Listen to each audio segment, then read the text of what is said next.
Hello and welcome to episode 8, I believe we're on now. I'm Brody Moore and this is my podcast and I'm going with that. That's the name now. It's Brody Moore's podcast.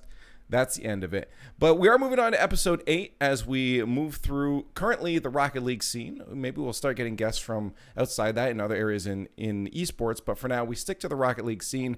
And it's my pleasure to bring on today Mr. Emile Cole. Hello, sir. Woo. Thank you for having me on, Liefx. I was going to say how impressively professional you were with the fact that you remembered you were on episode 8, but then you forgot its name. So, baby steps in the world of podcasting. I have to make sure people understand expectations when they come right off the bat, right? I also forgot to mention that this is now on Spotify. So if you do listen on Spotify, you'll be happy to know that episodes will be uploaded onto Spotify. YouTube will still be the first way to watch it, but afterwards, probably the day after. So Mondays, 12 p.m. Eastern time will be YouTube, and Tuesdays will, at the same time, will then be Spotify. So enjoy, Spotify listeners. I'll try not to do too many things that just require you watching. Maybe I will. Then they have to come to the YouTube channel. That's true. Quick, do some juggling. Chris, the first thing I grab is my phone to throw. Oh, it's broken. Oh, no. Spotify listeners, imagine if you'd seen that. You'd really be laughing now. You just come on over to the YouTube channel. Anyways, Cole, Mr. Cool, Hi. Cole. It's wonderful to finally get you on here. It was a bit of a hassle, I suppose. We kept trying to schedule it for even a week before this, and things kept coming up, but we're finally here. We forgot that we had the meeting, so we're like, oh yeah, let's do it on the Thursday, just over 5 p.m. UK time before I play football. That's a great idea. And then I think it was about 4 days later I messaged you like, we've forgotten something quite important. We'll have to reschedule. And then here we are, though. Both our bets. I am happy to talk to you because even before the setting up this podcast, we've covered probably 30 topics before we've even started here. Well, that is because my camera kept breaking. And it's true. Hopefully is no longer breaking. If it does, I'll just subtly refresh it. I'll just swap over to this camera. Nothing happened, guys. Oh, see what? Episode 8, you're starting to figure out some little tricks. I love it, Lee. I'm a professional podcaster now.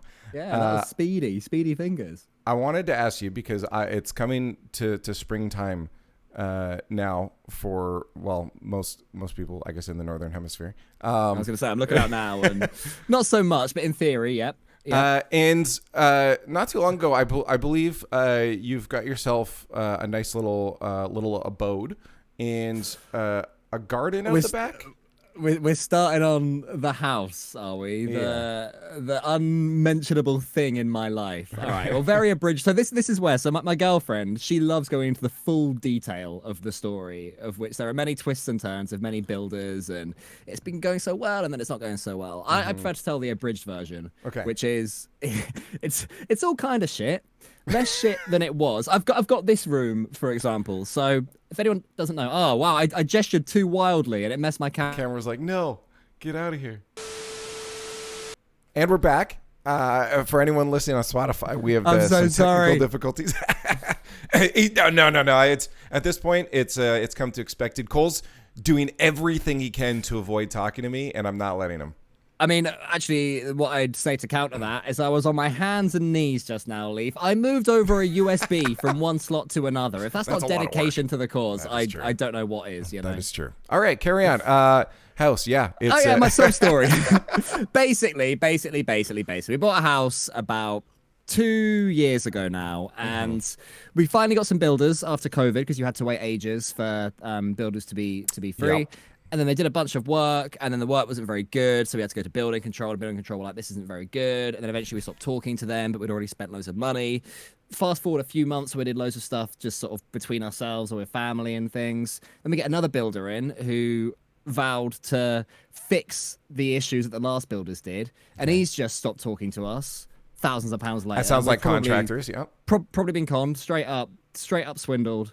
And that sort of brings us up to now. But in that time, there have been improvements. So what I was saying, if you look around my office now, I actually have an office that is those walls weren't there before last week, ladies and gentlemen.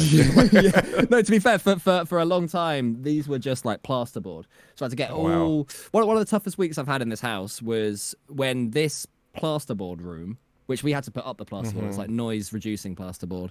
When that turned into, proper wall painting, putting down the carpet, those final touches, I had to get everything out of here apart from my desk and then put it back about 4 or 5 times, and we had hours to do it. So I'd have to take it all out, then we'd put the carpet in, then I'd have to put it all back because I was working, the next day, the next weekend. And as you know, Leaf, with this sort of work, you can't just shove the laptop in the corner. You got to put it all up properly. You have to put stuff in because otherwise you echo.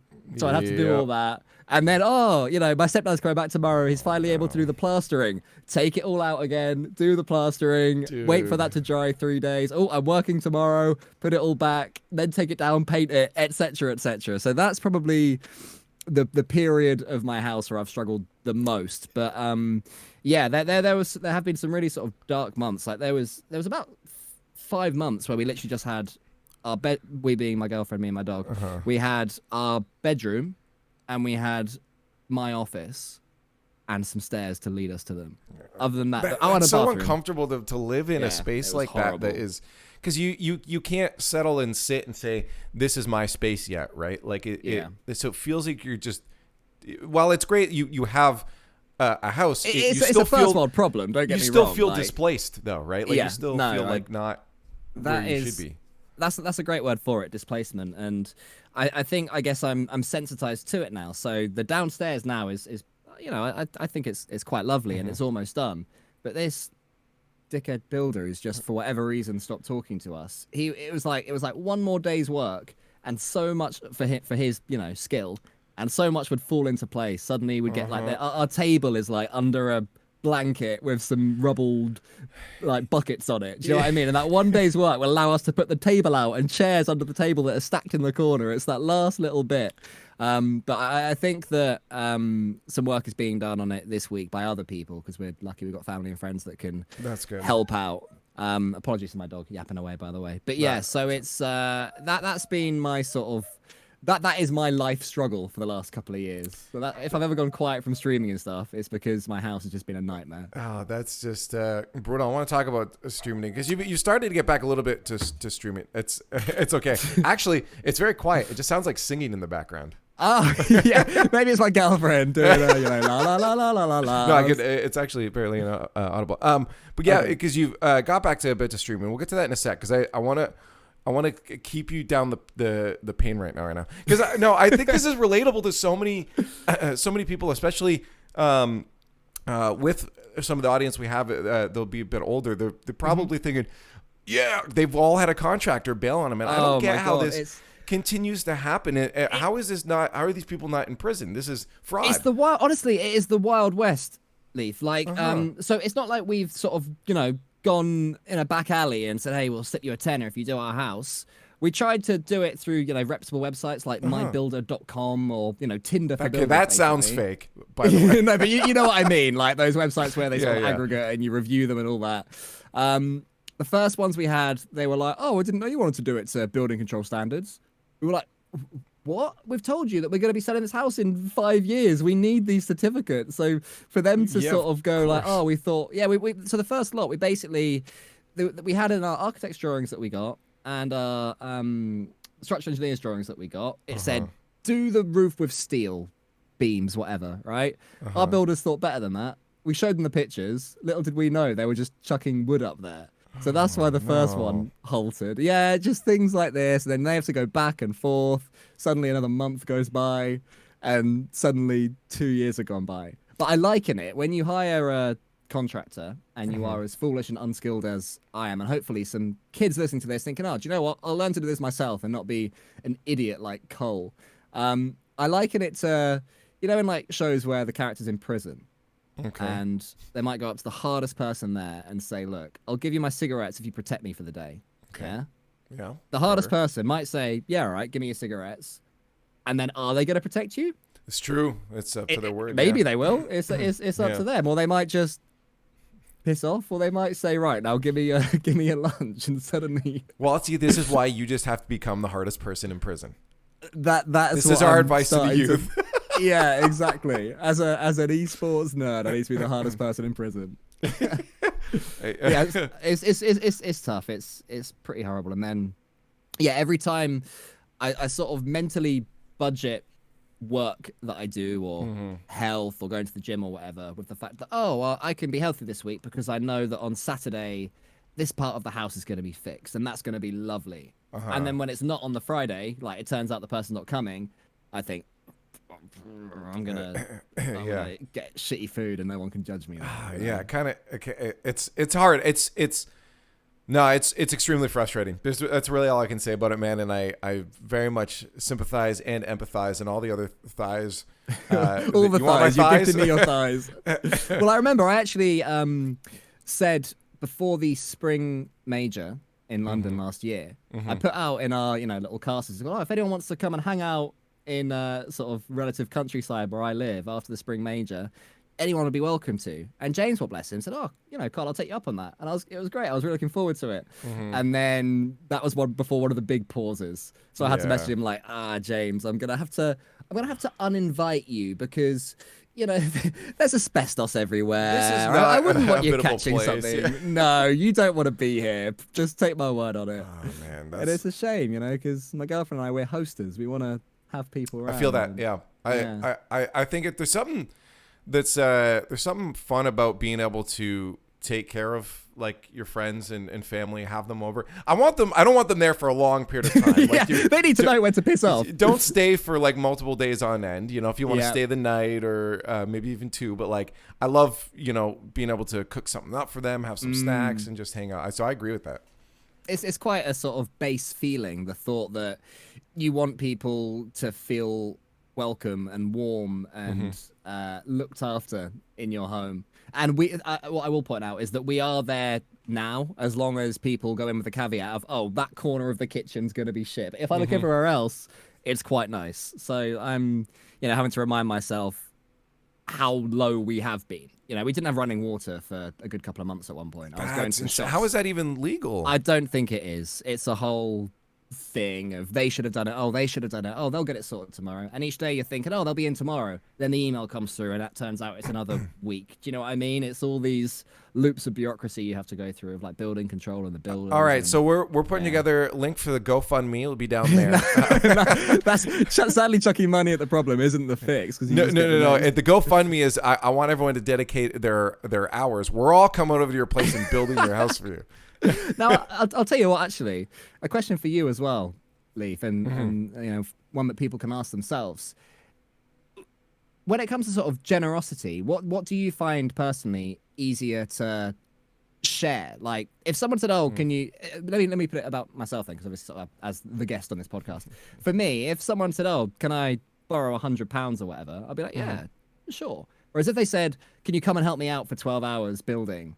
I'd be like, yeah, okay, I probably would, but that's the one that I would like really have to tell myself, no, come on, you should go and help this person do that thing. Yeah, interesting.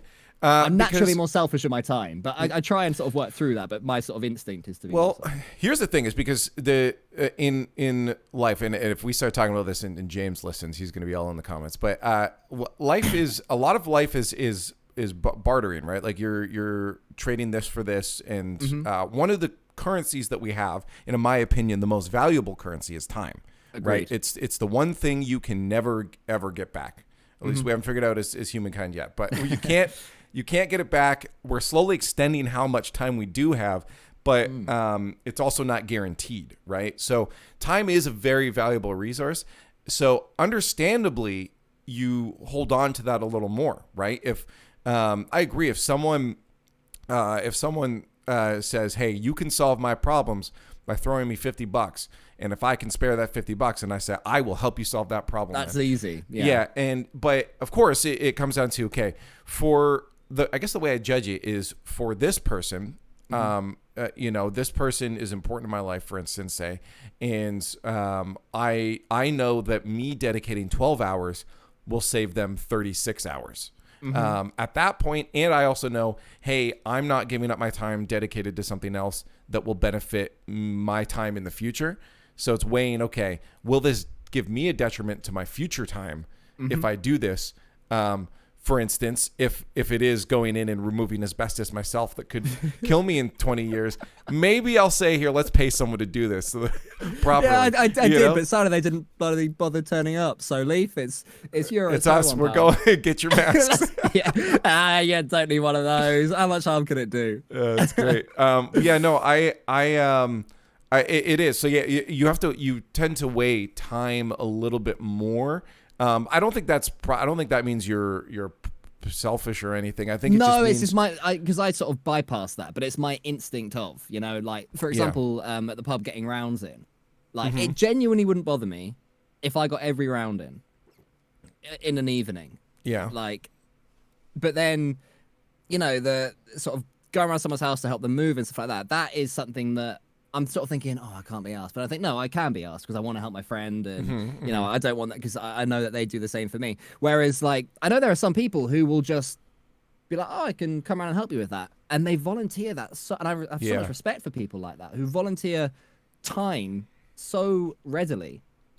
I think that's a. Well, I think it's again. It comes down to your how do you want to spend your time, and for a lot of my close friends, I have a friend that just bought a house and is moving in soon, and they said, will you be available? And I'm like, don't know yet, but I'm saying yes, right? Because it to me, the reason I'm doing the podcast is I really enjoy spending my time around other people. It's not, I don't enjoy lifting heavy things. Look at me.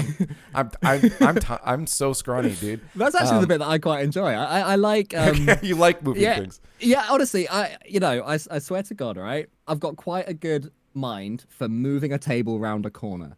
And you've got to lift it and all turn it that way and then push it, and then that allows you to do that.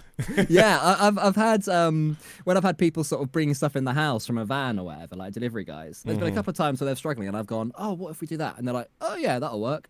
And I'm like, "Oh, I guess I could have been a Tetris pro."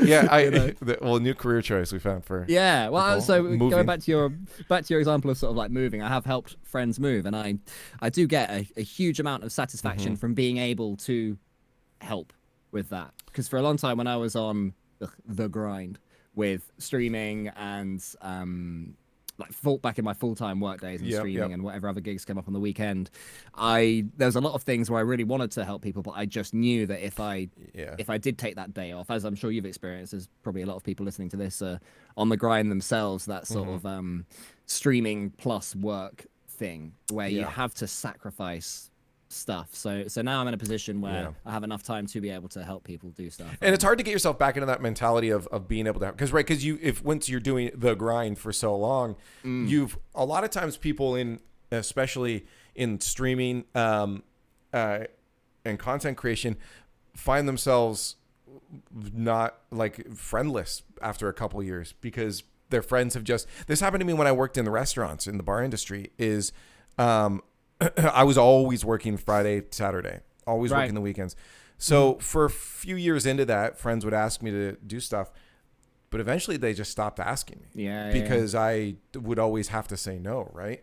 And I don't blame them. I mean, they know they're going to get a no, but so it got to the point where then I just lost connection with a lot of those people. And getting back into the mindset once, say that schedule changes, or say you got to a point where you do have a consistent schedule that you can say, look, I don't have to do this 9 to 5 because I'm just doing content creation or casting, whatever it is that you grinded for. Getting yourself back to the mentality of the before times is really hard because you're in the position of like, well, no, now I gotta keep grinding. I can't go help. I can't spend my time doing this thing with this person because. Wait, yes, I can because I don't have to work again. And getting yourself back to that is very hard. Repositioning that perspective. It's a hard thing to do, but it's also a joy. The fact that you can do that. So my friends and I, sort of like my childhood friends, we still use Facebook Messenger. We've got this Facebook chat that must have been started in, I don't know, 2008 or something. I don't know who started it. Probably two people in the group invited another one saying, "Hey, wanna play COD 4 tonight?" for some, group chat. And then that's become our family, our friendship chat for the last God knows how long. And pretty much the rule is if you're doing something and, you want it to be open invite, chuck it in there. Some people can come. No, not everyone's expected to respond. There's like 20 people in there because it started off as friends. And I'm thinking like 4 or 5 people, but no. So wow, look at Cole over here with 20 friends. Okay. Well, it's friends, and it's also then like my friendship group was all male, but then over the years we've got girlfriends or people's like university friends are in there too who have like ended up moving here. So it's sort of like it's quite fun in my group because if a group of 4 or 5 people go out, odds are those exact 4 or 5 won't have been out just those 4 or 5 in a long time. So there's sort of new dynamics always spawning. So I always quite like that part of my group.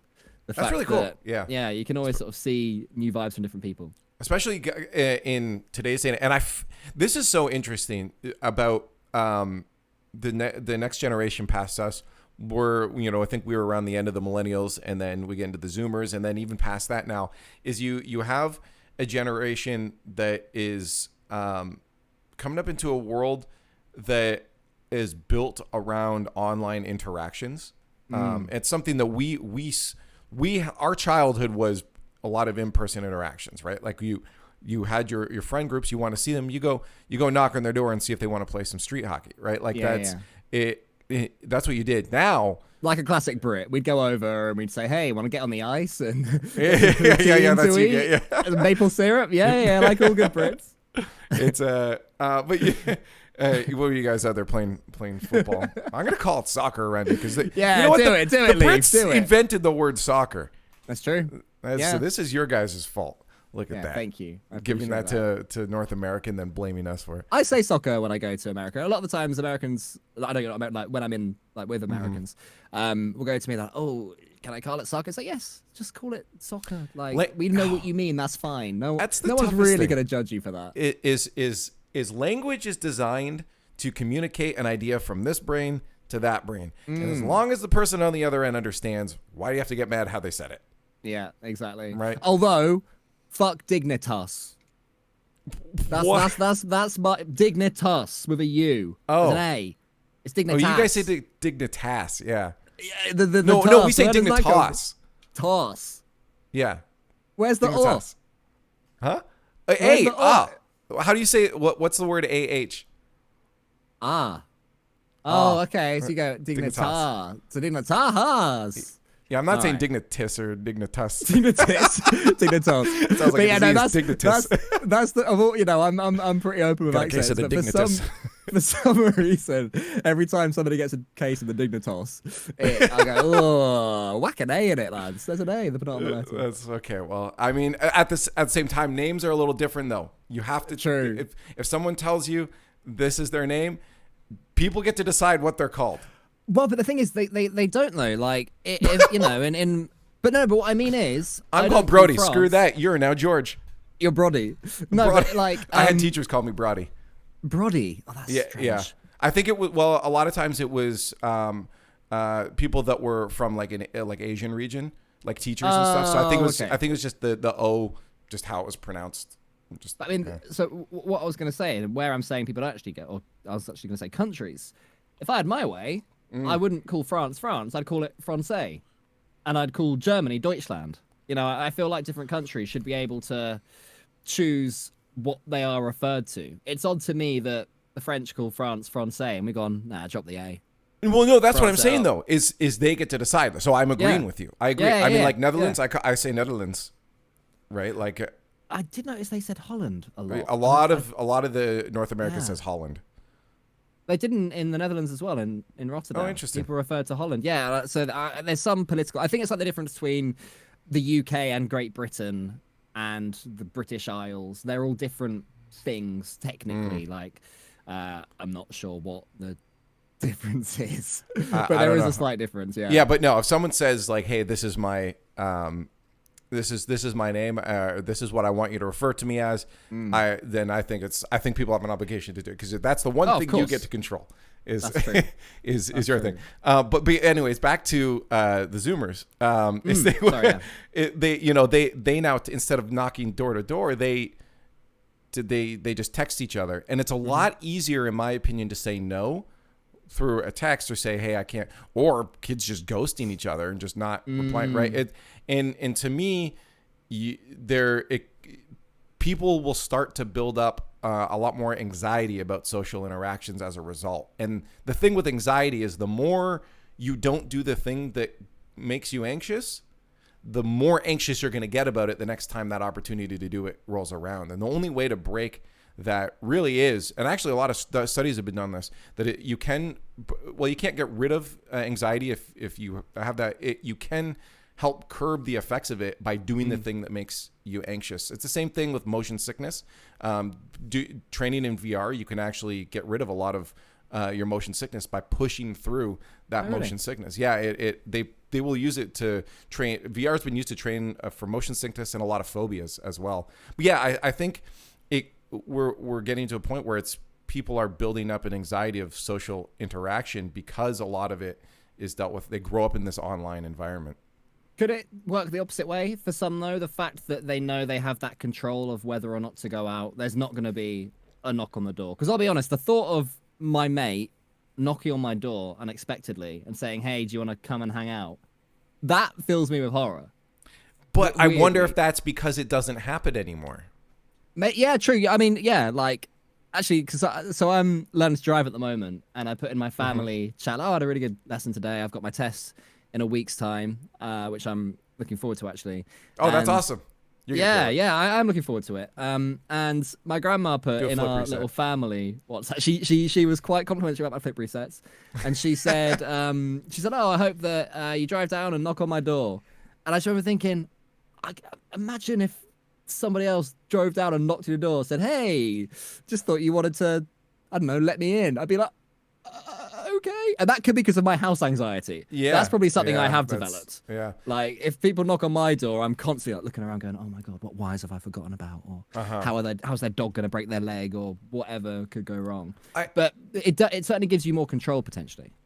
It's interesting, though, because I think back to when people would knock on my door and ask me out, and I think to those moments kindly. Like, I think, that's fair. Oh, yeah, I do as well. That's fun, the irony. Right? Yeah. And so right. I really do think that this anxiety we've built, a lot of it, we're going armchair psychologist here, but a lot of this anxiety we've built that's what we can do, isn't it? Yeah, is because we have the option to avoid social. And the more you do something that makes you anxious, the harder it's going to be to break that cycle in the future. And we've just inherently been put into a position where we don't have to see each other. I mean, when's the last time I saw you? Rotterdam, right? Like when's the last time I saw any of the people I interact with on a daily basis?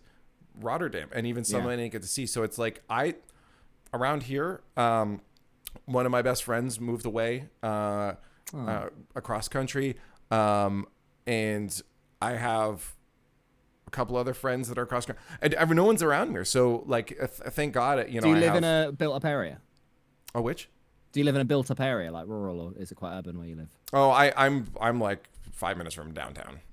Okay. So there's a lot of people, but like there's life, but not I don't really interact with them. And again, thank God that while I do enjoy my own space, I do have my partner Tesla here, right? So that I think that helps with social. But that's our own little tribe. Yeah. You know? It's sort of similar to the lockdown thing, where I think that humans, we're very quick to adapt, which is a good thing, but also we get bored very quickly. Yeah. Like when lockdown first hit and it was all over in the UK, there's a guy, I can't remember his name, but there's a guy who did like daily video workouts, and he shot to like, 10,000 YouTube subs. He's on morning news telling everyone to do jumping jacks, and everyone's like, oh, this is great, how jolly, how fun, let's have a quiz, let's do a quiz online on Zoom and all that.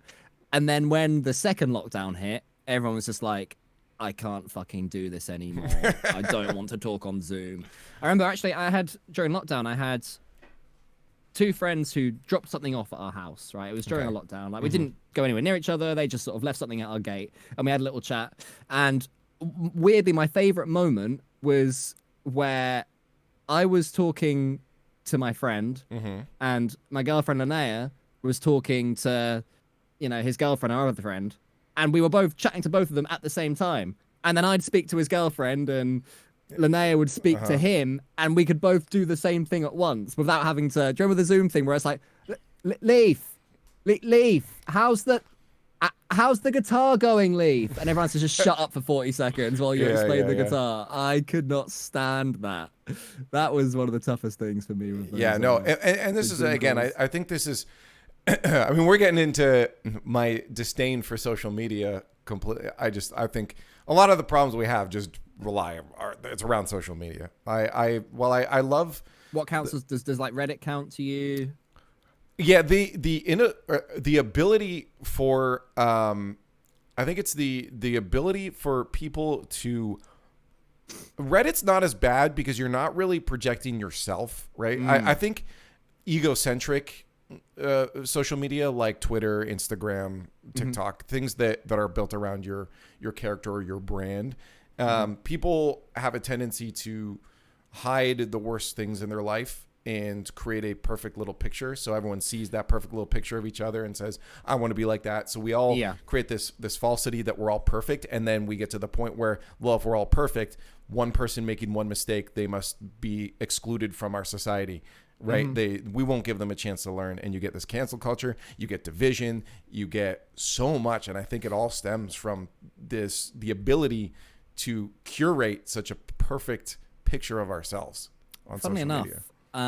Speaking of cancel culture, in the UK at the moment, the hot topic, I'm imagining this hasn't reached the rest of the world at all. If I said Gary Lineker, would that mean anything to you? No. That's fair. So Gary Lineker is a beloved television host. He is a former England footballer. He's like 60 years old now. I imagine you'd recognize his face if you saw him, just because he's someone who is, he's been on TV for however long here. You'd be very surprised at my ignorance to... it's not ignorance at all. It's just whether or not, I've heard of Michael Jordan, but I haven't heard of good basketball player X as that extra level. Right? I imagine that Gary Lineker is probably there, but I could be wrong because it's difficult to know when you're in the bubble. Anyway. I'm going to tell you right now, I had no clue who Pele was. Really? Yeah, now, that one surprises me. I didn't know who that was. Landon Donovan, no clue. I had no clue in any of these people. I only knew Landon Donovan because he played in the Premier League sort of briefly. I wouldn't have otherwise. So that one, but I'm surprised about Pele. Yeah, I didn't know.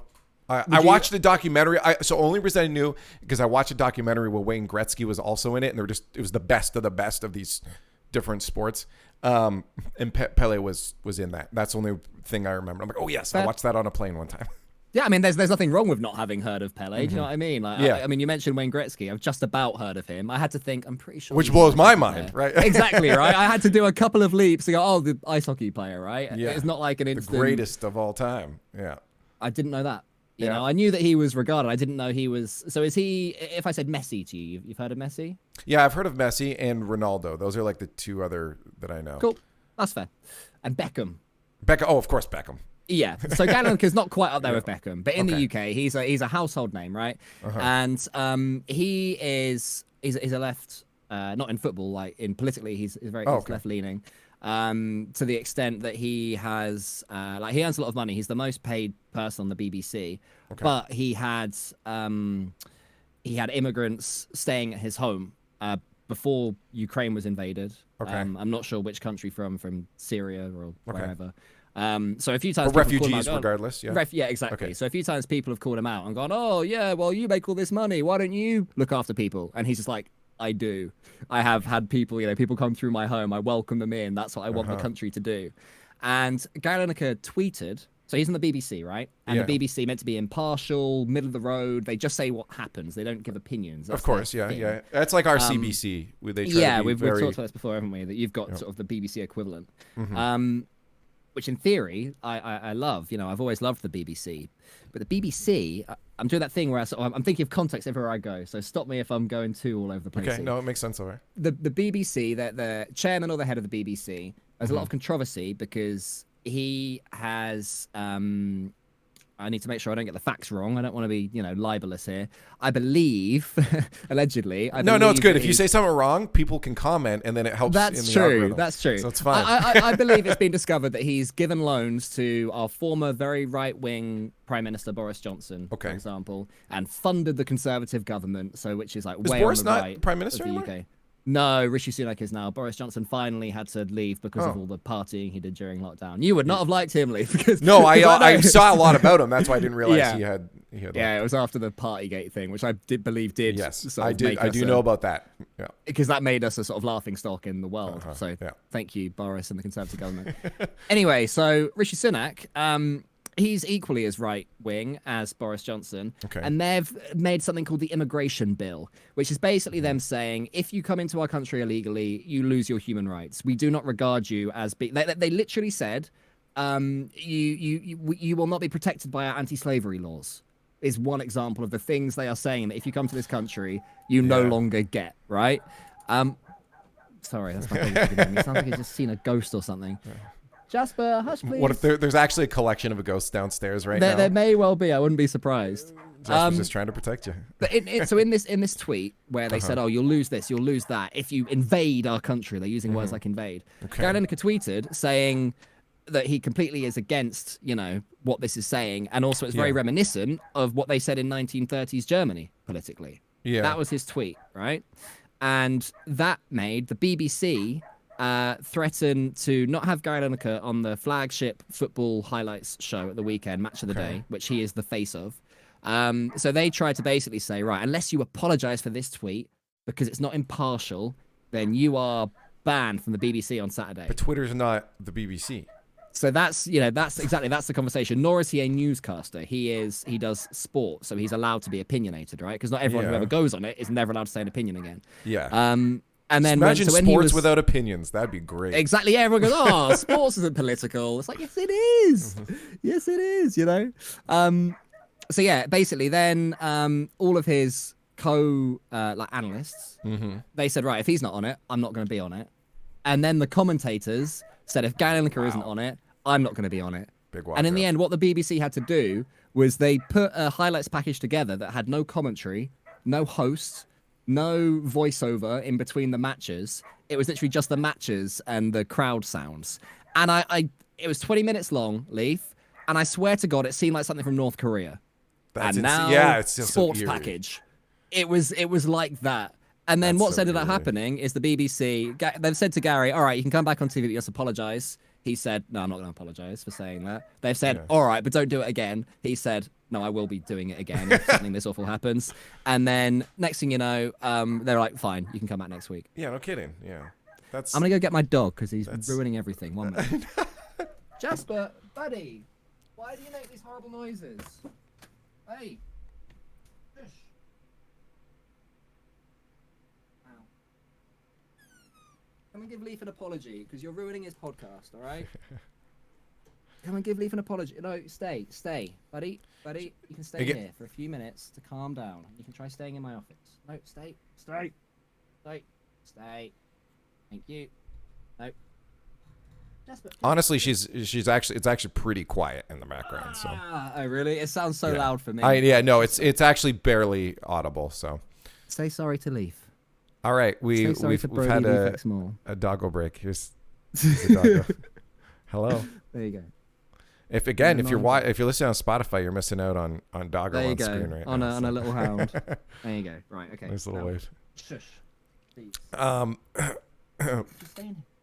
I'll see if I can keep him in here. That will shut him up. Yeah. But anyway, so just to really go back, the reason I brought that up is that then the cool is saying that actually the sort of cancel culture. Oh my goodness, you're so annoying. The cancel culture, free speech thing is a right-wing thing because it's the BBC and the Tories that were sort of saying, "Oh, we should be taken off the television. How has he said such awful things? Get him off." So this is going to go way off the rails because it seems this is my problem with the social media is that it while saying and doing horrible things should obviously have repercussions, but as long as you're not doing that on the show, why does the show mind what you've done outside it, right? It's because, like, I don't know, if I'm watching the BBC, as long as the information is still impartial, I don't care who's delivering it to me. Really? But there's a level where you would care. Do you know what I mean? If they wheel out Adolf to let you know the lottery numbers, you'll be like, wait a minute. Could someone else have this gig? Obviously, that's the ultimate straw man.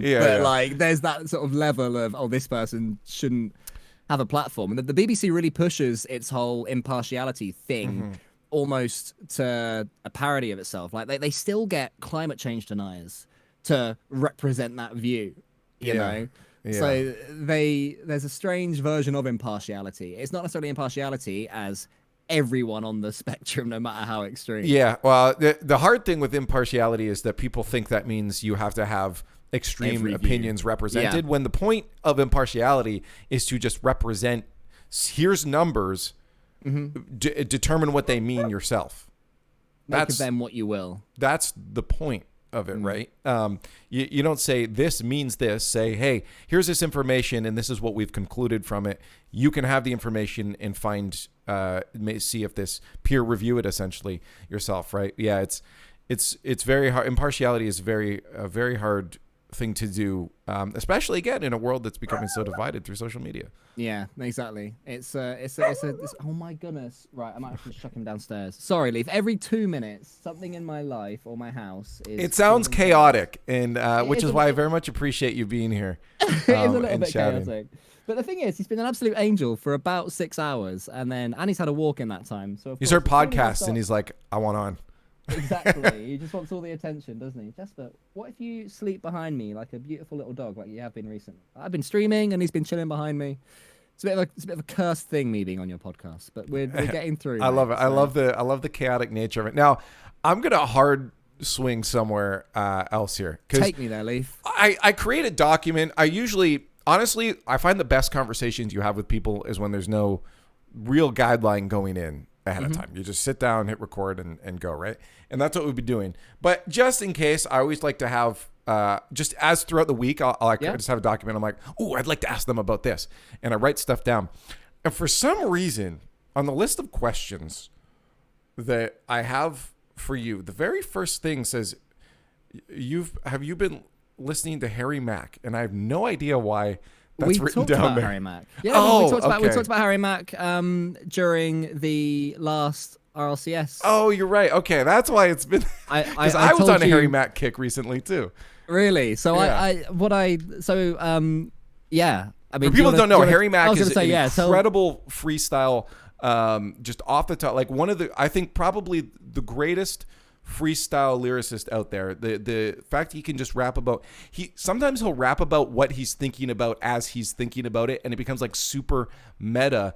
And it's not like he always just does simple end line rhymes. He actually switches his flow up. He's got complicated rhyme schemes that he gets to. It's very interesting. You should check him out on YouTube, Harry Mack. But yeah, I've been on a kick of him recently too. Harry Mack is the only person on YouTube, perhaps the world, where if I were to show someone one of his videos, I wouldn't be like, oh, you got to see this one, you got to see that one. I'd say, right. So he's got this series where he speaks to people on Omegle, right? Yes, the Omegle ones are fun. Match them randomly. And I would say to people, okay, there are, I don't know, 90 episodes of this. Say a number between 1 and 90, 46. Say a number between 1 and 4 for people that he speaks to, 3. Okay, the third person on the 46th episode, let's watch it. And if you've not seen this person, your mind will be, I won't even say blown. I'm not much of a fan of people. Do you know what I mean? There's very few people that I'm like, no, do you know what I mean though? Like I'm not like, no, I found the title of the video though. Yeah, that's also true. But what I mean is there's very few people that are sort of put on a pedestal. Okay, like, yeah, I see what you're saying. Yeah. If I think someone's the best at what they do, if they didn't exist, somebody else would be. Do you know what I mean? I sort of feel like with Harry Mack that he is someone that I am glad that he exists. I don't think if he didn't exist, someone else would be doing what he does.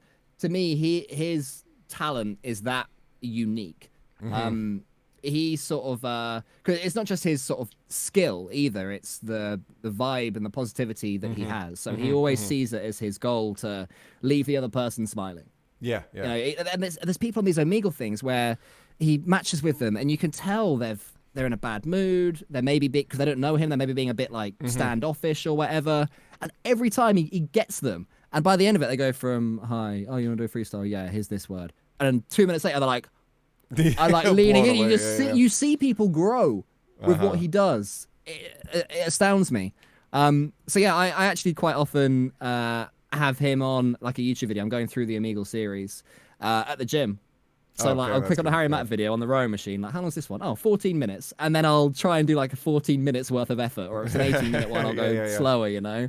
And honestly, it makes the time speed by. So yeah, he is the person that I'm an Uber fan of. Do you, know what I mean? Do you try to, like, it's so funny because like I see, whenever I see someone that's talented, I try to learn something from them but it almost feels like he's too intimidating to try and even learn anything from him. Have you ever been inspired to practice, like, because obviously that could help to what you do is to a casting, right? So yeah. So I have tried doing it in my mind. Mm-hmm. You have to do it you have to say it exactly. Yeah. I'm not doing that as some sort of claim. What I mean is that my mind has sort of gone around and I've sort of tried to do it for a bit. And I think every now and then in my mind, I've got a few lines in. And then obviously I can, in my mind, I can sort of re-go, I can slow down, I can speed up, and I'm not aware I'm doing those things. I've never tried it out loud. The way that he... All right, so I'm going to give you 3 words. No, fuck off, no. Don't you dare. I like to think that if I was on a game show and they said, look, if you can do it from 3 words, a few bars, and you'll win £100,000 prize.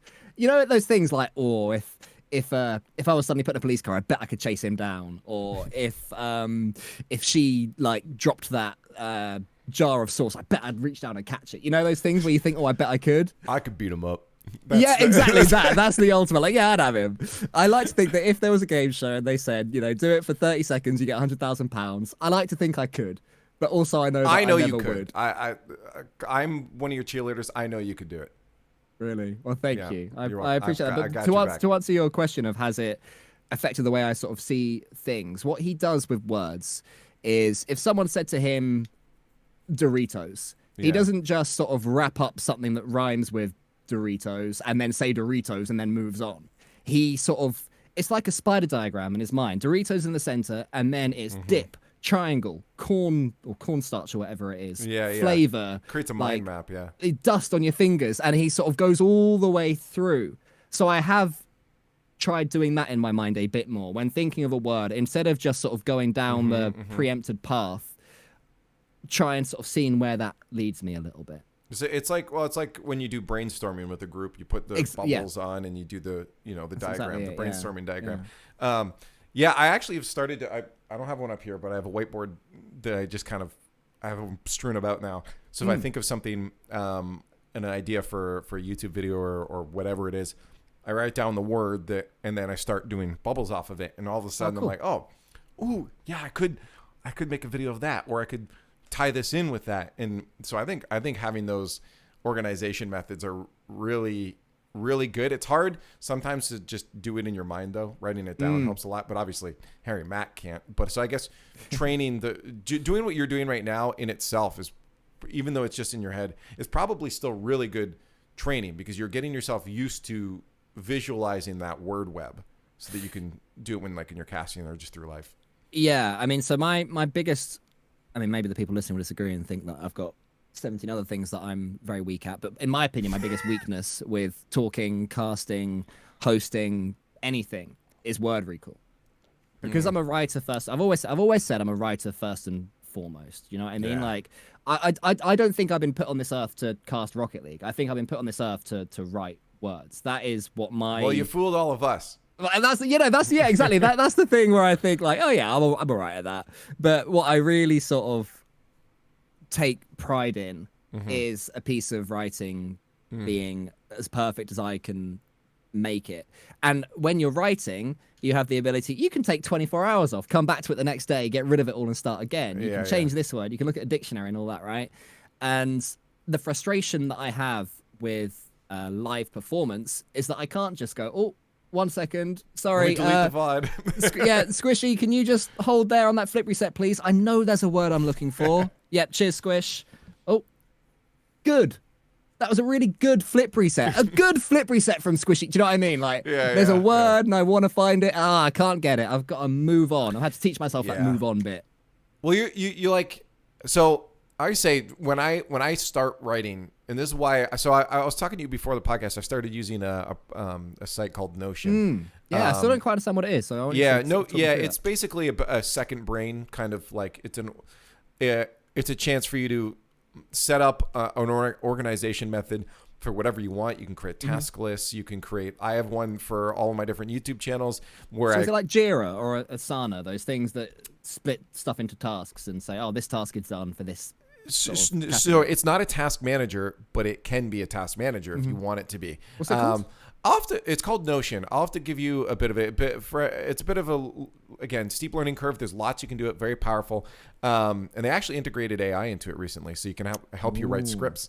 Anyways, the point is that I have that, and I jump in and I start, like, I just have, for instance, I have an episode tile there that I click, and in it I have, what's this episode for? Who's it for? What's the titles? And then I have a link that goes to a document that I can just write. So it's very easy. I think of something, I can start writing. But when I start writing, sometimes I just get locked in. It's like you just go. My problem afterwards, and I'm assuming this happens to you too, that you're just like, this is why you like writing, is you just get locked in.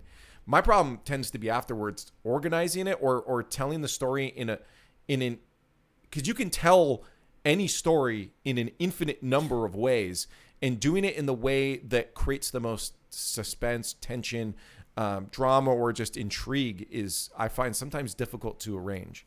So I'm always fascinated by people's techniques for any sort of creation, whether it's writing or whether it's sewing, right? Where different people begin is always different. So what sort of writing are you talking about? Are you talking about fiction here, or are you talking about so I mean, like for instance, just my scripts for YouTube. I have a Star Citizen channel. I have another channel that is just for whatever games I want to do to help stay creative, or just topics I want to cover, mostly gaming stuff. So when I start writing a script, for instance, I had a video I put out the other day about why are people still, or people are still playing Star Citizen, and then trying to answer the question of why are people still playing this, and telling that in a story.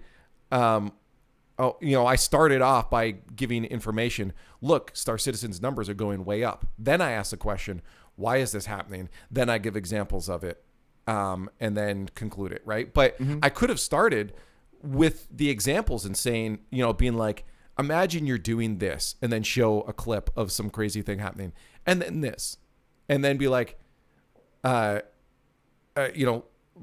is why people are still playing Star Citizen. Look at the numbers and do numbers last or something. So why did I do it in that order? And I always second guess. Am I telling the story in the correct order? Did I put these pieces?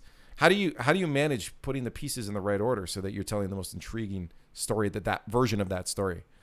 Do you want to know my secret for when I write scripts? I would love to know your secret. Well, actually, I tell you what, I can do better than that.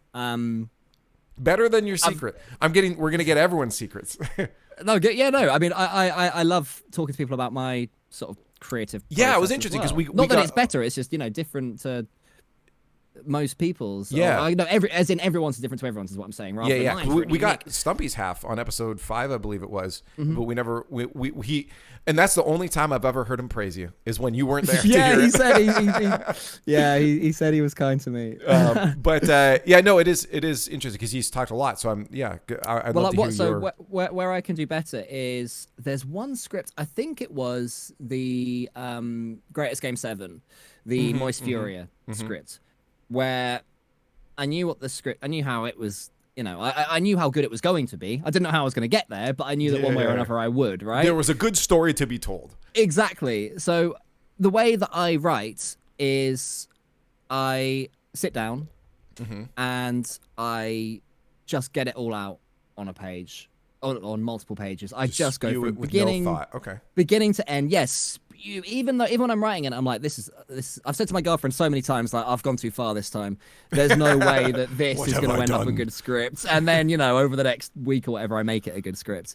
But I actually saved a copy of the first draft of the Moist Furia script.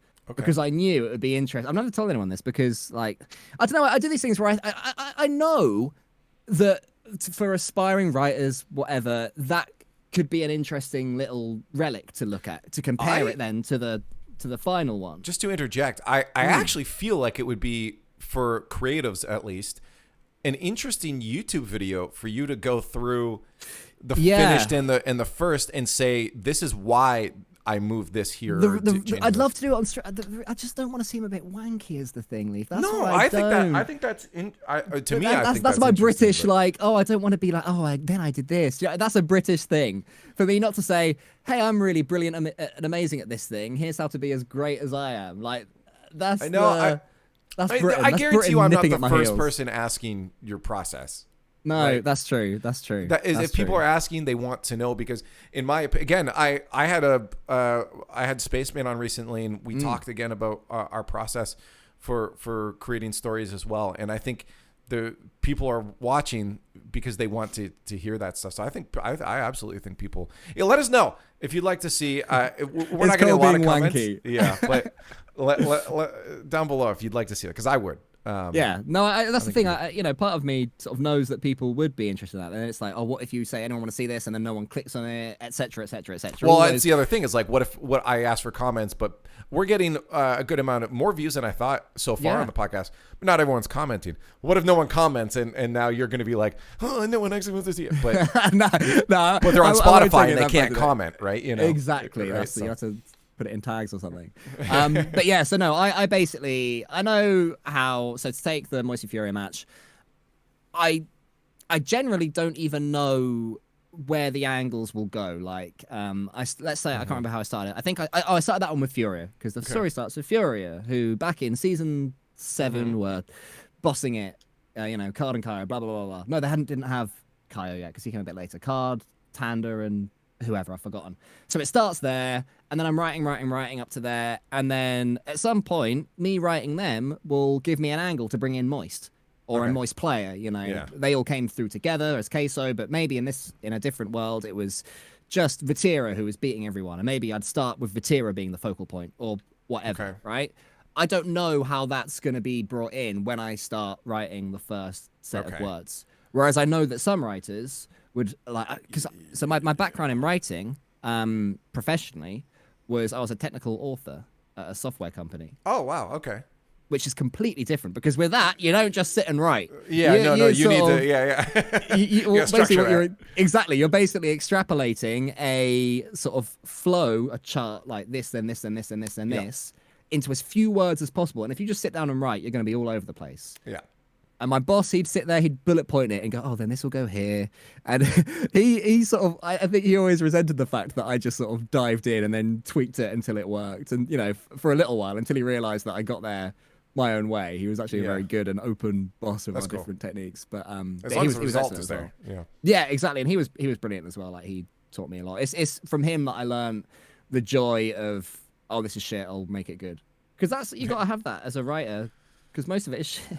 Yeah, no, it's true. Yeah, I and just on that point of like, I had to, because Spaceman said the same thing. Actually, he said, you have to just write, and you can move things around later. But you have to just start putting things down when the idea is in your head. Put it down.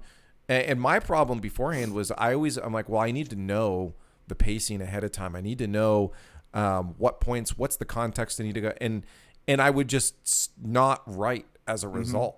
And since trying this new method, ever since I talked to him a couple weeks ago, I pumped out about 10 half scripts already. You legend. Right? Absolute it's like legend. Some might not. And I also had to come to the understanding, and this goes with editing as well, when I'm putting footage together. My last video I just put out, that one I talked about why are people still playing, is I had a whole section. I had VO'd everything. I had footage, and I'm like, this doesn't work anymore. And I had to tell myself it's okay to take that out, because it doesn't. Suck, though. I get that it sucks to do that and then have to step back. It is a painful thing when it's at that level. Yeah, because somebody told me about that one you guys recorded the one time, and you realized, cameras on Roddy was in, and right, and that hurts, right? But realizing that, but the thing is, I would never have even gotten this script done if I didn't just start writing and say, okay, screw structure right now, I'll move things after. And I did move things after, and it was such an intriguing process I had never tried before. I'm glad that it worked for you. Yeah, I mean, I'll also write sometimes at my computer, sometimes just waking up out of bed. I'll go on Google Docs and on my phone, and then this happened.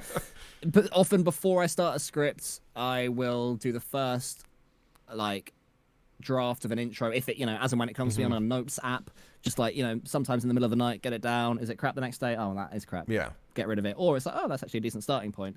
Just anywhere, if I had a stick and some sand, that could be a place where I'd start a first draft of some stuff.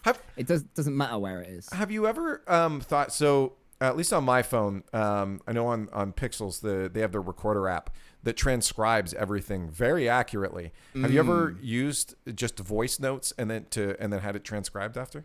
In a word, no. Okay. I haven't. And maybe I can tell you why, actually, but I don't think that would work for me. Okay. I used to do my first draft on paper with pen. I did that for a long time, for months and months. That was actually one of my tips for people. And now you chisel it into stone. I might as well, because cool Cole hath spoken. But the reason I liked doing that was because there's like a staggeredness to it, right? You think of the first sentence. Oh, that's a lovely opening sentence. Write that down. And then as you're writing it down slowly, like as quick as you want, but it's still slow because you're using a pen and paper, the next sentence is coming to your brain. Your subconscious is conjuring it. So you write that first sentence, then the second sentence is there. Then you write that one. Meanwhile, your brain's... And then exactly, so it's like think, and then write, and then think the next thing as you're writing. So you're always thinking one ahead. Often with a keyboard, I think something, and it's down. And then I'm like, okay, what could the next sentence be? And ironically, because the keyboard is smoother, and indeed speaking into essentially a dictaphone would be even smoother still, it makes it more jagged. Okay. For me. That's my theory of why I wouldn't do that. Interesting. Yeah, because I've actually found when I'm typing stuff out, again, if I'm doing it on my phone, sometimes I'm taking, I'll just start writing, and that happens, right? So I start being like, okay, I'm just going on a tangent of this thing, whatever's coming in my head. Yeah. But then I realized that when I first started writing, I had 2 ideas, and now I've forgotten the second idea. Yeah, I get that. Where the thought of what's coming up next can go. That is the downside. If you think 6 sentences in a row, then trying to race through a pen and paper can be frustrating. Like, please don't forget the word. Yeah, and I had that yesterday. I started writing something, and I'm like, sure, I got 2 paragraphs out, but I missed it entirely. The flow that I forgot. What was the other thing I was trying to get to? My theory is if the flow is right, it will come back. Okay, fair. Yeah. That's my theory. Yeah. Exactly. If the idea is the one, it might come back later on. You might put a word down and go, oh, that's what it was. It was, involved this word, involved this concept, whatever. Yeah. And if not, then it's easier to say than do, but it's not worth worrying about, because no doubt what you'll end up with instead will be great. To answer your question of how do I know it's right? I don't ever believe it is right or wrong. Okay. It just is. You think there's multiple ways to tell a story? Yeah, of course there are. There's multiple ways to tell any story. You can do it from different characters' perspectives. There will be times where you think, oh, I maybe could have done this, could have done that, but it's all subjective. There's not a true way. Well, imagine if Lord of the Rings was all from Frodo's perspective. It still would have been a great book. It would have just been a different book. I guess it's hard because you look at like something like the Justice League and the Schneider cut, and it's like, I think you can almost say objectively one was better, the way it was cut and the story was told. And a lot of that comes down to the editing afterwards. What weight is given to the situation? For instance, these characters now convening and talking, and having a conversation, they have differing standpoints or like opinions, and then how I cut to their faces or their conversation can change which side you fall on, which character are you agreeing with here. And it's possible to cut it in a way that both characters you don't care about either, and to me objectively that's worse, because now you don't care about the story being told. So this is like YouTube video essays for TV shows and films. That's sort of what you're touching on there, right? Yeah. Concepts of close up of their eyes, which means we trust them, or but I think it even comes down to stories you tell with the videos you make for the RLCS is what, for instance, starting with Furia and then moving on to Moist, whereas like sure naturally Vatira comes up, but how do you know that's the moment now you should move on, rather than say, But Vatira was yada doing this first. We'll touch on that in a minute and then go back to Furia. Or do you just transition then? How do you know how much context needs to be given before transitioning? Well, for me personally, so I don't know how much of the detail of the actual creation process that Stumpy went into. So stop me if this has all been said. But basically, I do my first crap draft. And I'll say, hey guys, I've got my first crap draft. You don't have to read this, just so you know. There's a beginning, middle, and end. I'm working on it. And they'll go, cool. And then I'll make it something good eventually. That might take 3 days. If I have to rush it, I can rush it, but I prefer not to if I don't have to. Eventually, I've got a script that I'm happy with. Like, I'm like, this is the best fucking thing ever. And then, because I'm very fortunate to have this team that I do, Stumpy and Doomsy, we will... And this is actually always my favorite bit of the creation process, where the three of us, we sit in a call and we'll read it. Doomsy's on stage directions because he's editing it, so he'll sort of be like, oh, I'll put that there, and he'll sort of time it, go 3, 2, 1, and then cue up the voiceover person, whether it's Stumpy and me or Stumpy or me. And then as we read it through the first time, they'll highlight stuff. And when they highlight, I'm like, great, they're going to suggest an improvement there, or they're going to say that can go. I can't wait to hear what they're going to put forward. And then we go through it all, and I go, how come this line uses this word? And I'll justify it, and they'll say either fair enough, or it's a bit complicated for me, or whatever, and push me to change it. Or they'll come up with a better way of saying stuff. And it's definitely a meritocracy there. We've got a voting system, essentially. There's times where... did mention that, Yeah, there's times where I am convinced it should be this. And if they both like, honestly, Cole, you're on a mad one, I'll be like, fine. There have been times where I've gone, these idiots don't understand my genius. But if they don't understand it, then probably a lot of other people aren't going to understand it either. Sometimes you got to dumb it down for us, Cole. Exactly. Or sometimes I'm not as clever as I think I am, I think is more likely. But yeah, that's my favorite part, reading through it, improving it, because it is never perfect. The thing that I've read myself and think is perfect will be improved. And if they ever look at it and say, well, that's perfect, then my God, I've either they can't be asked or I've done something better than I've ever done before. So I think what I'm getting from this is that having edits or scripts peer reviewed is honestly an incredibly valuable thing to have. And now that's hard though, as someone's like, so when I do a script, I'll voice it and then edit it, and I'll show a couple of my friends, Tesla, and say, let me know if any at point you feel bored or lost, right? Because then I know, okay, I need to change something, right? But it's the script part is still like, I'm still not getting that direct feedback on the script itself, but it feels like being able to peer review your script is a huge value.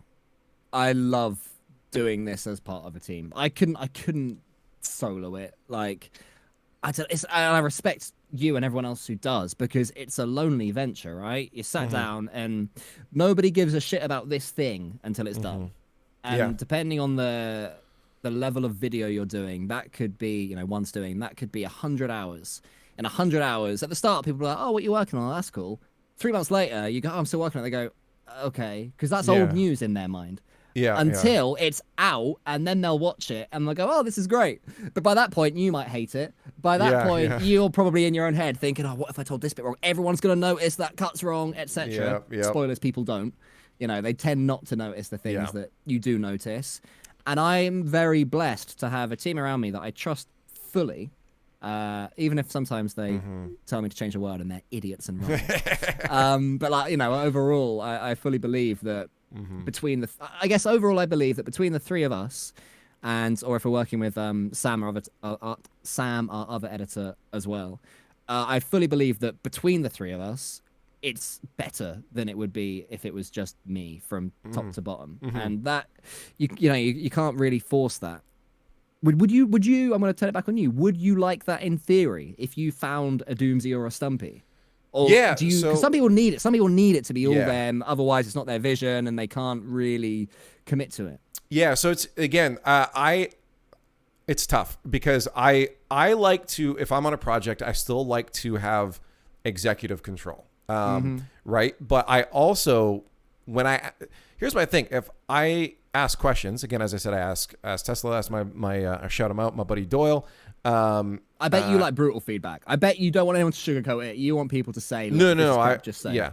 And sometimes they'll give me suggestions, and I'm like, no, I think you're wrong, and I justify. I think this is why it is, because I have this particular, like I back it up too, not just like I feel this is best. It's I've tried this before, it didn't work. I've seen the numbers on it and the retention. People don't like watching something that sounds like this, says this thing, whatever.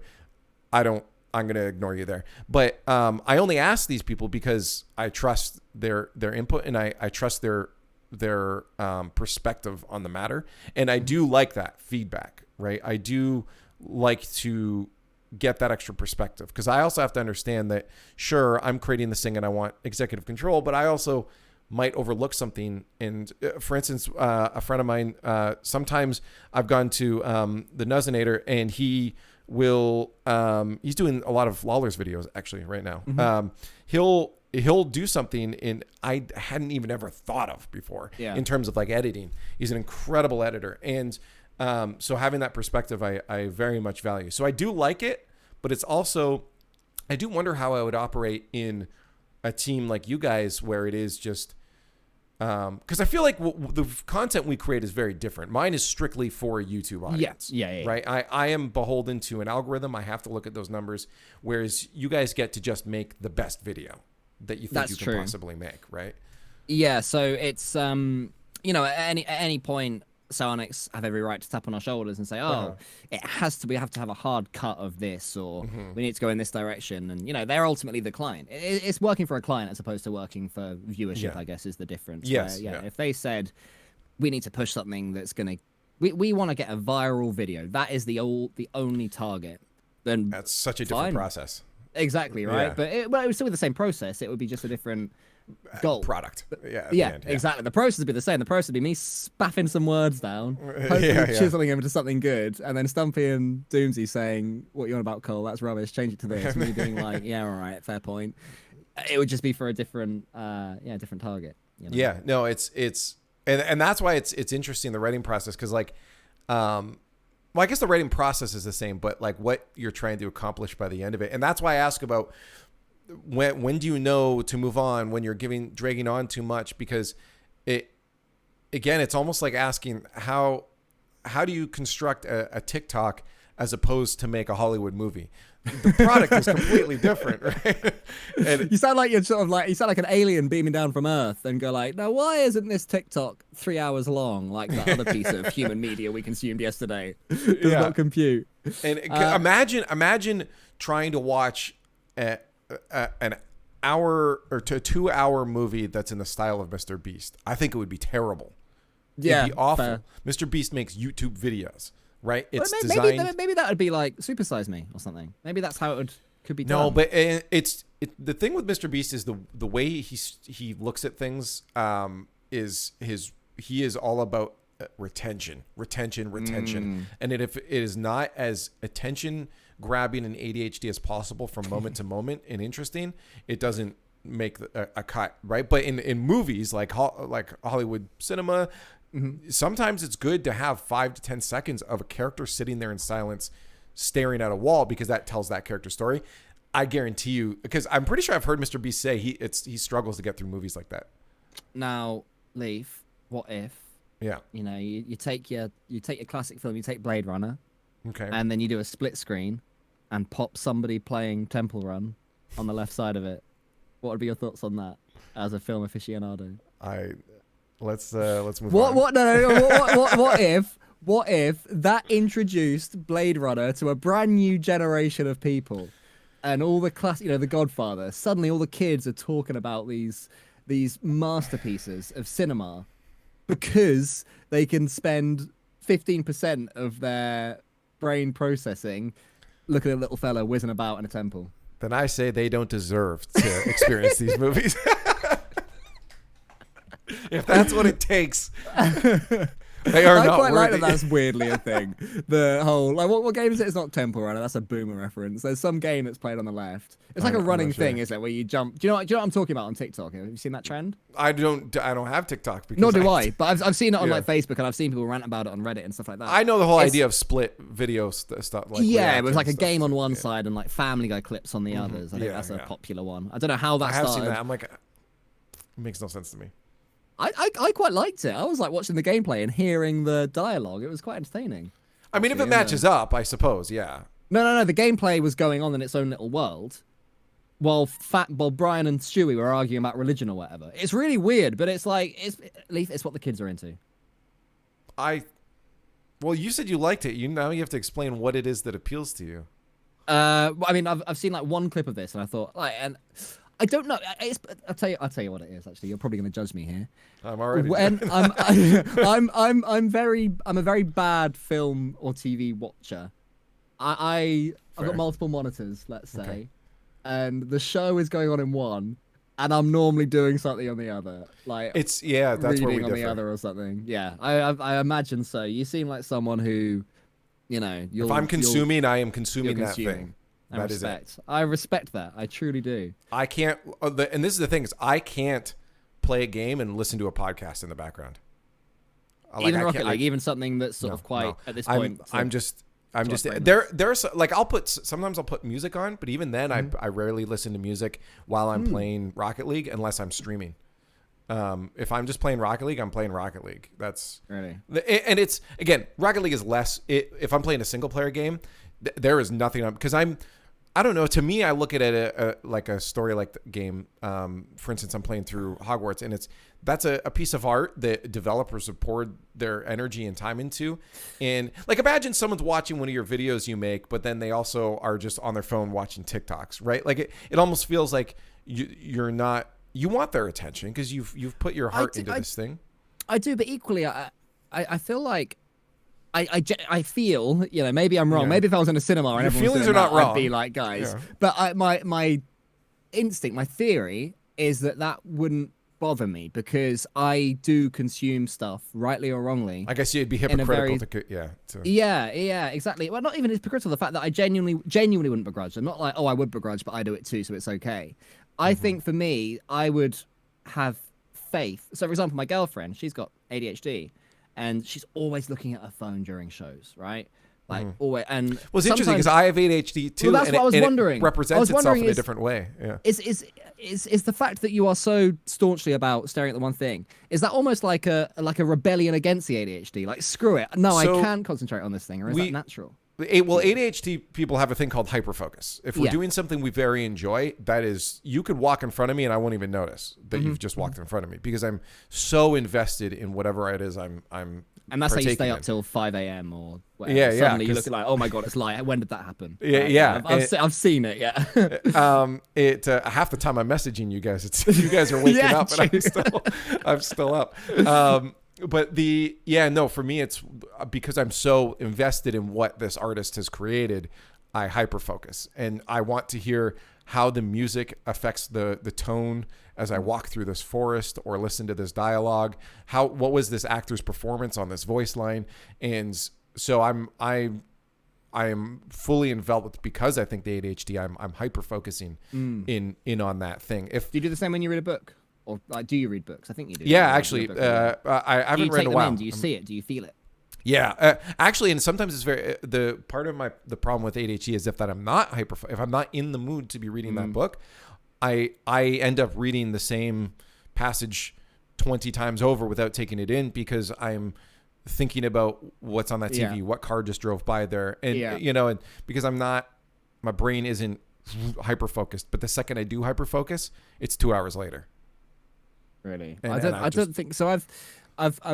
I'll say recently, but it's been a couple of years now where I've sort of not even got back into reading. Like, I've read your Harry Potters, but I've never been a chain reader. Do you know what I mean? Sure. Like, I've never always had a book on the go, which is a sort of, irony considering I'm a writer. I took creative writing at university. Yeah. Even then, I only read when I had to.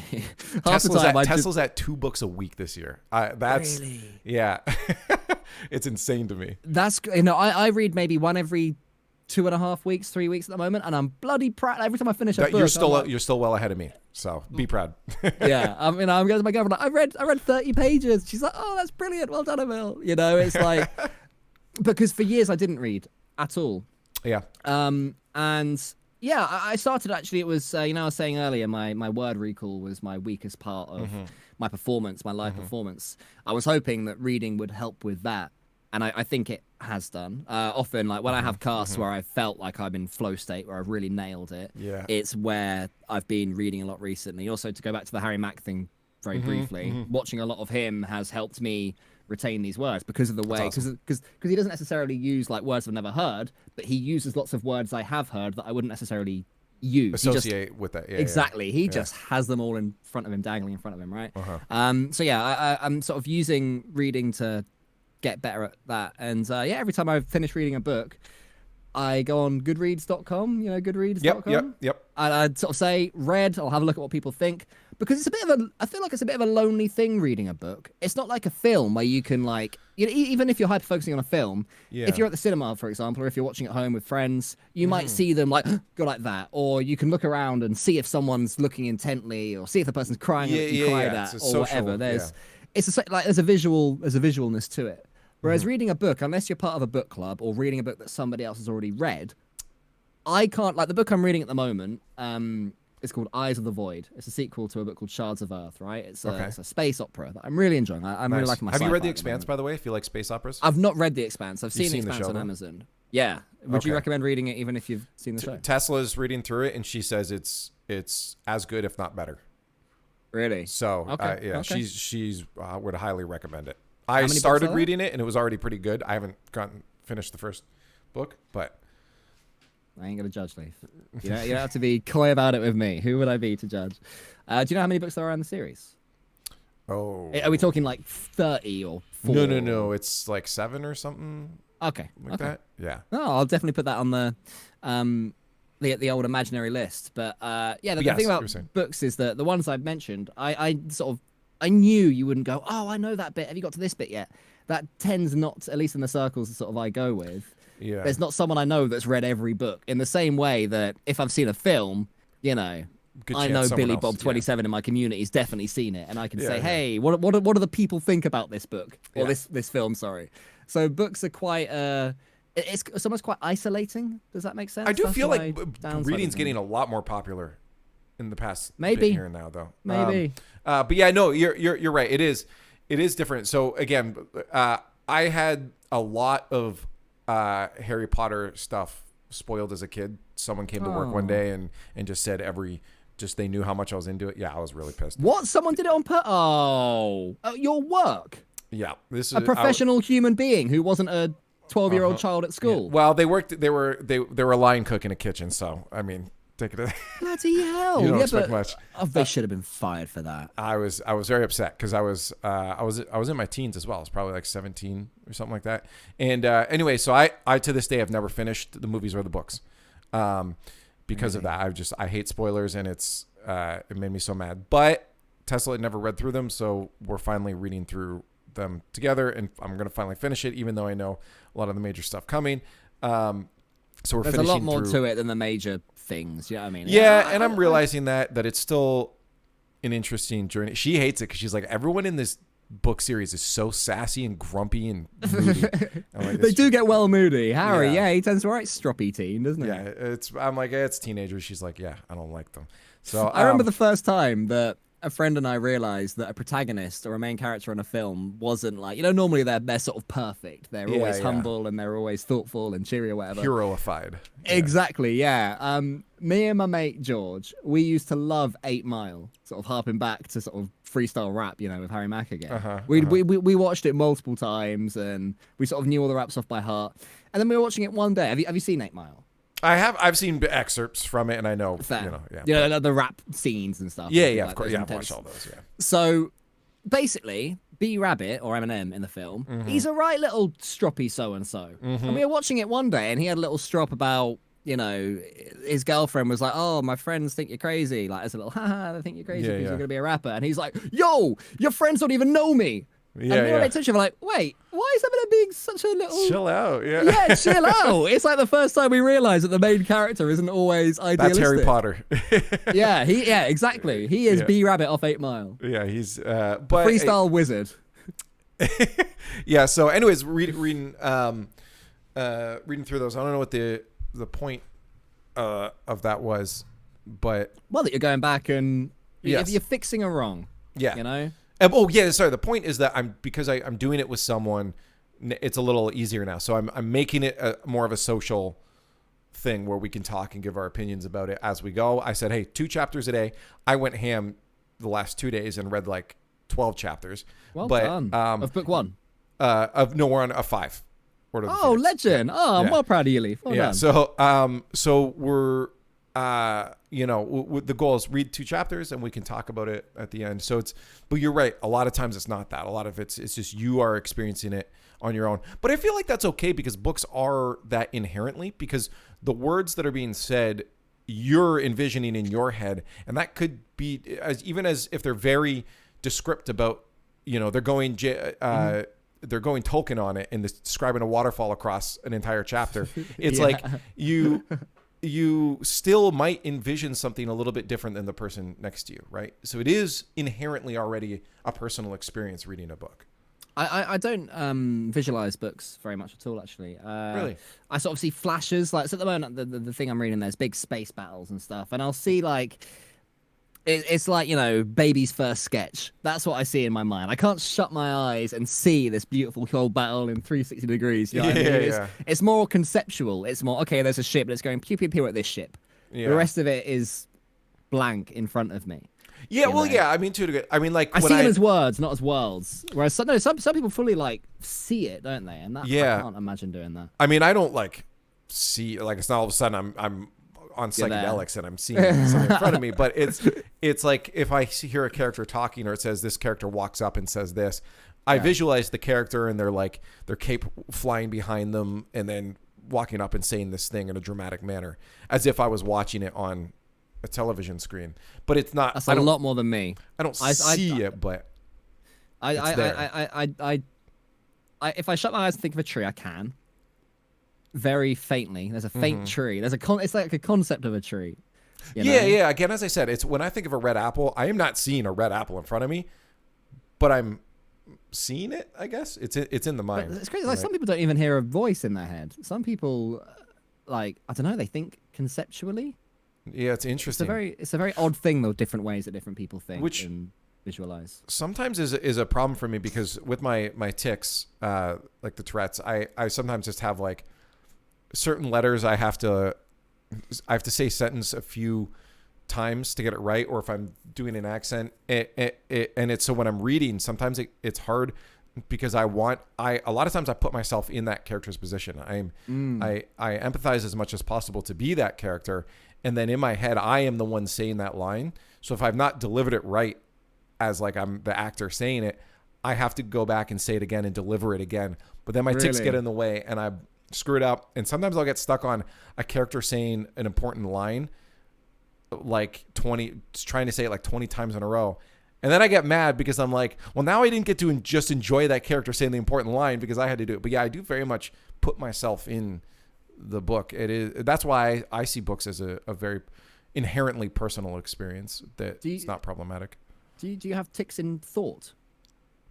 Do you ever get stuck on a thought, or is it only? Yeah, a lot of times, yeah, I do, because really? If I'm again trying to say it a certain way and I don't say it the right way, that's what you. So you mean in your mind? In your mind, you're performing what this line is, and it's like, oh no, that performance isn't right. Oh really? Right. Yeah. It definitely happens. Yeah. God, you would be so bored by the voice in my head. The voice in my head is, "I will kill you," said Harry. that's what the voice in my head sounds like. Yeah. No. So for me, I'm imagining him. The facial. When I'm reading the line, I have to do the facial expression. I'm probably pretty animated if you watch me read. Wow, that's so funny. How different it is for the two of us. And sometimes I'll say it out loud to nail the performance. Yeah, it's interesting. That's brilliant. Yeah, that's so cool. And I'm glad that reading is, I can see you sort of almost becoming giddy at sort of talking about your style of reading. And this is the conversation that I wasn't able to share with people for so long when talking about books. I just asked them, their concepts of reading it. So now that I am, I said to my girlfriend yesterday, I think actually, when I'd, notched it another 20 pages or so, I said, I think at this point I can call myself a reader, which is a nice thing to be able to say. Yeah, because I read a lot as a kid, and then actually the whole spoiling thing of Harry Potter turned me off books Like that's about the point I stopped reading books. That's so sad. I'm so sorry. Screw that. Yeah. I bet he ended up being a builder. or just still, doing line cooking. Yeah, I don't know. Not to disparage all the line cooks out there. Some people just really enjoy cooking. It's a very stressful environment. Hopefully he doesn't enjoy it, and he's still. Yeah, that's right. Yeah, he wants to be doing. He's an aspiring book writer. I ain't reading his shit. Yeah. That's what but yeah, no, it is interesting that we had that conversation, because so many people, I guess, I wonder if there's other perspectives that people have when reading as well. I mean, again, audiobooks as well, and there's also a thing that digests books into like I can't do audiobooks. Really short. I've never tried. I can't. I don't think I'd want to. I think that would get rid of my satisfaction. If I'm listening, I might as well be listening to music, and if I'm sat down, I might as well be watching a TV show. I think is where I land with audiobooks. But then I've not tried, so maybe I'm wrong. I know my stepdad swears by them. He's a graphic designer, and for years and years and years and years and years and years and years, he sits down, he does his work, and he hears a book being read to him. So that's definitely I can't. I think my favorite method of story consumption is still games, because it's the most involving to me. Books again are hard sometimes. As much as I enjoy reading when I hyper focus, it's hard for me to want to get in because of because sometimes it can be frustrating for me to get through certain passages that I want to avoid that sometimes. So book reading, so I'm still not. You are much more a reader than I am. I think it sounds like we both are. You're doing your consistent 2 chapters a day and racing ahead. I think that we are both now readers, Leaf. I think we can give ourselves that credit. Genuinely, I think we've both earned that credit. It's not an easy thing to do. So truly well done us. All right, look at us. Congratulations to us, everyone in the chat. Clap. Now, I'm going to, I think that was a wonderful conversation, and I would love to keep talking to you, but I don't want to hold you up any longer. So we're going to bounce out here. I got to say, Cole, thanks so much for joining. I'm glad we finally got the conversation. I'm so sorry for the tech issues. I truly enjoyed myself, Leaf. I hope that's come across to you and the people watching. And yeah, I really enjoy conversations like that. I'm not so good at the science conversations. I'm normally the one asking the questions, rather than having any answers. And, the political stuff that we touched on, that's about my level of knowledge. If you'd have asked me any deeper questions, I'd have been like, I was going to, but something else came up, so you got saved. I think it's my dog yapping. Cheers, Jasper. Appreciate that, mate. But yeah, talking about the different ways that people create and consume and think and see the world, I find that fascinating. And I get the impression you do as well. So that's why I'm doing enjoyed this. So I appreciate you giving us your perspective, Cole. Thank you. Cool. Everyone, thanks for watching. Remember, this is on Spotify as well. So if you would rather listen there, if you are the audio kind of person, head over there. But if not, leave a comment below if there's anybody you'd like to see on the podcast in the future. Make sure you hit the subscribe and like button. We got to do all that jazz. Thanks for watching. We'll see you in the next episode.